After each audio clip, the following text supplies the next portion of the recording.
પાટણના ચાણસ્મા તાલુકાના ઝીલિયા ગામે થયેલા હુમલાના બનાવમાં પોલીસ દ્વારા ઝડપી કાર્યવાહી હાથ ધરવામાં આવી છે.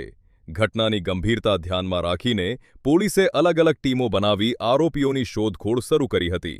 તપાસ દરમિયાન હુમલામાં સંડોવાયેલા આશરે 18 જેટલા આરોપીઓને પોલીસે ઝડપી પાડ્યા છે. આરોપીઓની ધરપકડ બાદ પોલીસે કડક કાર્યવાહી કરતા ચુસ્ત બંદોબસ્ત વચ્ચે તેમનું જાહેરમાં સરઘસ કાઢ્યું હતું.